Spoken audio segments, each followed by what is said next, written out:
Kita kembali lagi di segmen kedua, tentunya masih di www.moveonlineradio.com dan juga di Radio Sirohuda, yang sore hari ini selama 1 jam ke depan kita masih berbicara juga di program podcastnya Bijak, Bincang Bersama Jaksa dari Kejari Belawan, dan Anda bisa menyaksikan kita juga langsung dari live Instagram kita di Kejari Belawan. Saya masih bersama Kak Jennifer, kita berdua kali ini sepertinya akan banyak bertanya ke Pak Samiaji tentunya. Dan Kak Jennifer sebenarnya tadi di segmen pertama Pak Samiaji sudah sedikit memberitahu gitu ya kalau jaksa itu menjadi sahabatnya masyarakat. Benar banget. Jaksa itu harus hadir di tengah-tengah masyarakat. Mungkin Kak Jennifer ada ingin mau ditanyakan mungkin lagi kepada Pak Samiaji tentang tugas dan fungsi atau seperti apa? Oke, mungkin langsung aja kali ya Bang Langsung ya. aja. Karena kayaknya udah banyak banget yang mau dibicarain sama Bapak nih. Silakan Mungkin Pak momennya Samiaji. ya. Mungkin langsung aja Pak, saya mau bertanya nih terkait dengan tupoksi kejaksaan ini kan ada banyak bidang-bidangnya. Boleh dijelaskan secara singkat bidang-bidang yang ada di kejaksaan supaya masyarakat Juga tahu ya. iya, kita ada sapaannya Sobat Adiaksa. Oke, Iya. berarti kita pakemkan aja Oke. sekarang ini di segmen kedua dengan Sobat Adiaksa Iya, ya. Sobat Kejaksaan kita panggilnya Sobat Adiaksa. Sobat gitu. Adiaksa. Sobat Adiaksa. Sobat Adiaksa. Oke, Silakan Pak silakan, Samiaji. Bapak. Oke, terima kasih Bu Jenny sama Bang Jaki. Sebelum kita bicara tentang struktur apa sih di Kejaksaan Negeri Belawan, alangkah bagusnya saya sampaikan dulu bahwa Kejaksaan itu pusat di Kejaksaan Agung. Kemudian di tiap wilayah itu di berbagai provinsi ada yang disebut Kejaksaan Tinggi. Kejaksaan Tinggi. Kemudian juga di masing-masing wilayah khusus untuk di Sumatera Utara ada beberapa kejaksaan negeri tersebar di berbagai kabupaten dan kota. Nah sekarang di Kejaksaan Negeri Belawan adalah salah satu kejaksaan dari sekian banyak di Sumatera Utara, khusus di bawah Kejaksaan Tinggi Sumatera Utara. Dan di sini juga banyak bidang sebagaimana dalam organisasi dan tata kelola kejaksaan, struktur bidang, ada tugas fungsi yang berbeda. Seperti dalam Undang-Undang 11 tahun 2001 seperti pidana umum. Apa sih tugas pidana umum? Pidana umum itu tugasnya banyak sebagai jaksa. Jadi melakukan penelitian, pra-penuntutan istilahnya, kemudian penuntutan, kemudian melakukan pelaksanaan eksekusi, upaya hukum, dan tugas-tugas lain yang diemban dan diamanatkan dalam undang-undang. Bagaimana kita bertindak di situ. Nah, teman-teman setiap hari khusus untuk perkara yang masuk dari berbagai penyidik maupun penyidik PPNS untuk bidang pidum, ini banyak sekali. Nanti saya jelaskan secara rinci. Jadi tugasnya adalah melaksanakan semua penanganan penyelesaian perkara di tindak pidana umum. Kemudian juga ada tugas fungsi lainnya dalam bidang perdata dan tata usaha negara. Tugasnya apa? Penegakan hukum, halo JPN, seperti itu. Kemudian juga pendampingan terhadap proyek strategis nasional, daerah, kemudian juga melakukan legal opini, membuat draft aturan-aturan di dalam peraturan-peraturan daerah, banyak sekali. Kemudian juga melaksanakan seperti kayak ada hal yang menarik seperti kayak pembubaran PT, legal opini, legal audit legal, banyak sekali di situ. Jaksa ditugaskan di dalam ruang lingkup tugas yang jelas di situ. Baik, Pak Samiaji sebelum kita berbicara lebih jauh kita sapa dulu, mungkin ada penelpon yang ingin bertanya atau silakan. ingin menyapa Ya. Pak Samiaji nih mungkin kali ya Pak ya. Halo, selamat siang. Halo, selamat siang Move Halo, Radio. selamat siang, dengan siapa? Ini dengan Pak Budi, pendengar Radio Sirohuda FM yang berada di Patumbak ini Bang. Oke, Pak Budi yang ada di Patumbak yang mendengarkan kita langsung dari Sirohuda. Mungkin Pak Budi di awal mungkin saya bisa lebih mengarahkan kalau pertanyaannya lebih fokus ke tugas dan fungsi. Atau mungkin ada pendapat-pendapat yang ingin Pak Budi sampaikan, silakan saya kasih kesempatan. Ya baik, terima kasih. Kepada Pak Samiaji ya, saya ingin bertanya ini Pak. Ini kan masyarakat, ini kan masih banyak yang awam yang belum tahu mekanisme untuk melakukan satu pelaporan ke Kejaksaan Negeri itu seperti apa ya, mekanisme yang betul gitu loh. Apakah kita bisa langsung datang ke kantor atau mungkin secara tertulis bisa, atau mungkin Kejaksaan sendiri punya aplikasi khusus untuk pengaduan dari masyarakat seperti itu gitu loh.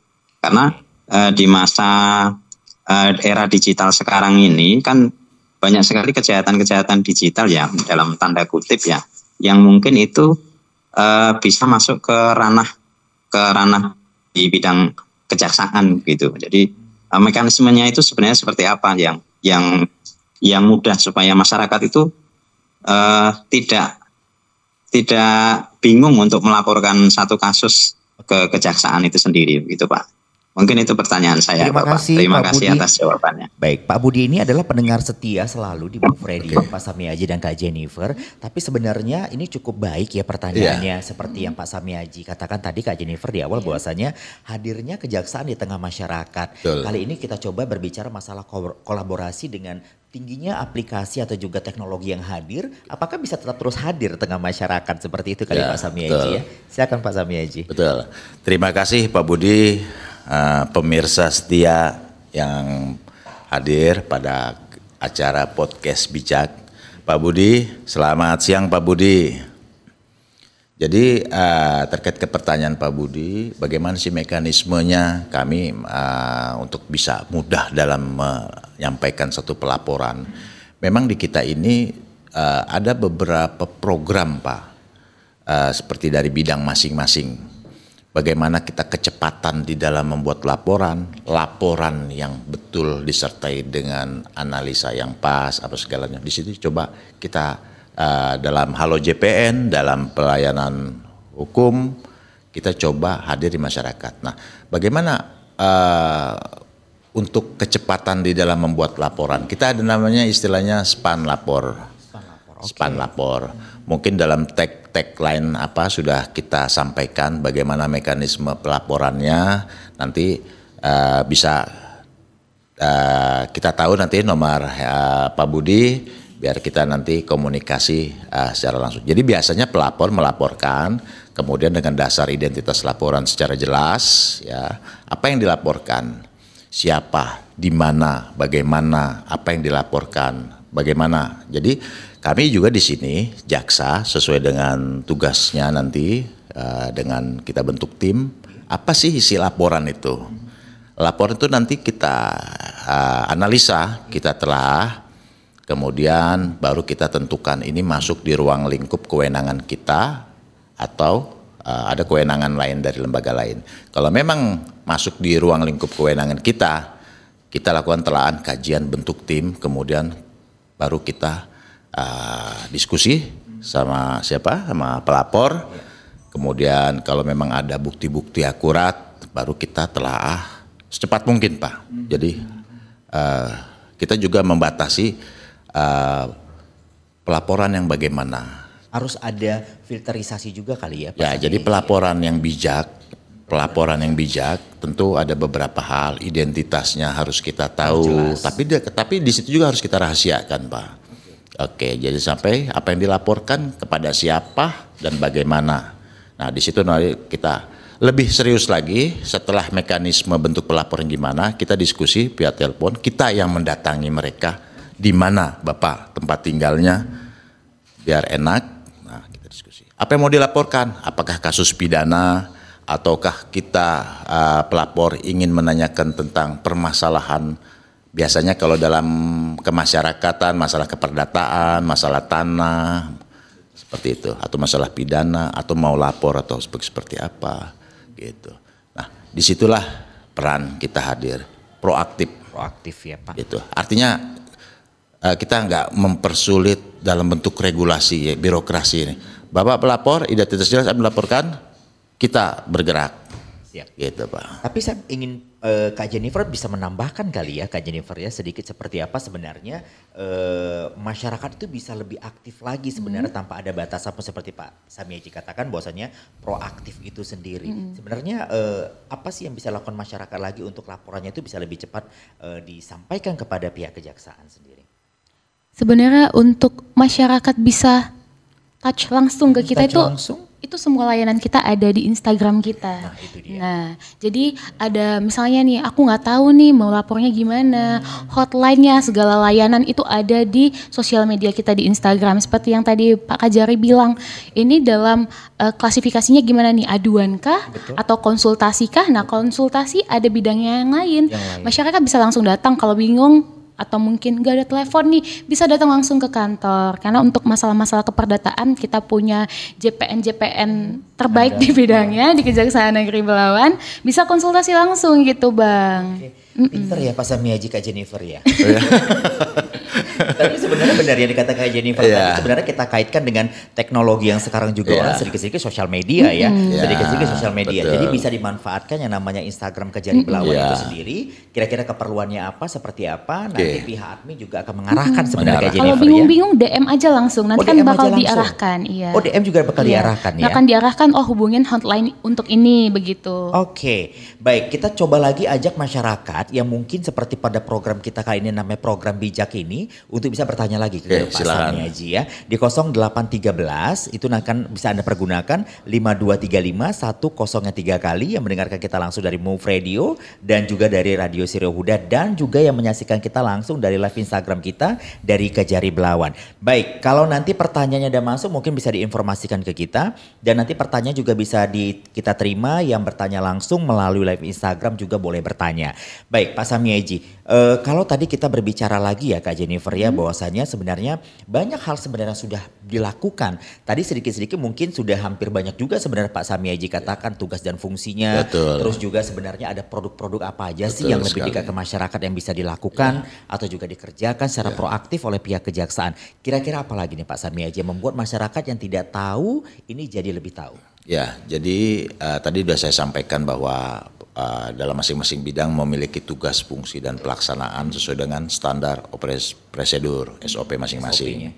Jadi kayak PIDUM, kemudian juga tadi Datun, ada juga bidang intelijen. Intelijen ini melakukan pengawasan ke aliran kepercayaan, kemudian juga melakukan pengawasan terhadap warga negara asing dan tugas-tugas lain yang sangat rahasia karena kita juga bagian dari intelijen negara. Jadi di situ kita melakukan pengamanan PAMGAL apa segala macam ya. Nah di situ banyak tugas-tugas sesuai dengan SOP dalam pelaksanaan tugas. Artinya kita dibatasi pada tugas waktu dalam pelaporan. Nah itu intelijen. Kemudian apa sih bidang PIDSUS? Ada lagi pidana khusus. Pidana khusus itu adalah tugas fungsinya dalam pelaksanaan adalah untuk perkara-perkara yang berkaitan dengan masalah korupsi dan tindak pidana tertentu lainnya. Nah, jadi di sini dalam tindak pidana khusus korupsi kita diberi kewenangan dalam Undang-Undang Nomor 11 Tahun 2021 sebagai penyidik, penuntut ya. Nah, di situ kita melihat bagaimana permasalahan korupsi dari sektor pencegahannya, masalah penindakannya segala macam. Dan di sini juga banyak juga yang sudah menjadi laporan kepada kita. Nah, makanya tadi seperti yang dari pemirsa pertama menyampaikan bagaimana mekanisme, tadi udah disampaikan oleh Ibu Jenny di Instagram itu sudah ada ya. Baik. Kita proaktif terus. Pak Samiaji, Kak Jenny, ini juga ada pertanyaan dari WhatsApp-nya di 0813 5235 103 kali.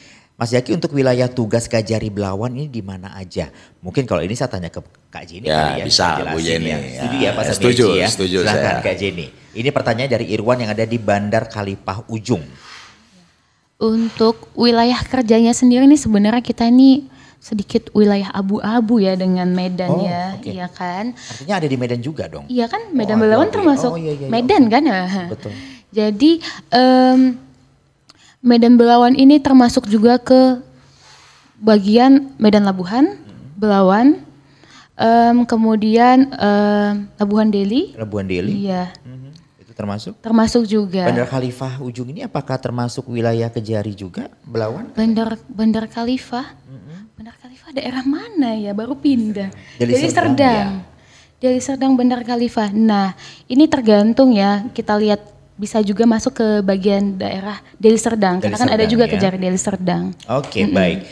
Dan kita masih tanya lagi ini di podcast bijak kita kali ini, Kak Jenny, kita masih coba tanya lagi ke Pak Samiaji sebenarnya. Ada penelpon yang masuk, silakan nanti kalau Oke, nanti telepon masuk masih bisa digunakan di 0813 5235 10-nya 3 kali. Kita nanti akan tanya lagi seperti apa yang bisa kita tanya agar sebenarnya momen podcast bijak ini Kak Jenny sebenarnya pertama launching hari ini. Launching hari plus ini. juga ingin membuka kesempatan bagi masyarakat untuk bisa lebih dekat lagi. Lebih dekat Mas Amin, lagi. ya, dengan kejaksaan khusus Ya. dengan Kejari Belawan Ya. hari ini. Tapi kita harus break lagi Pak. Oke. Kita ketemu nanti di segmen ketiga. Oke, Setelah yang satu. terima kasih Bang.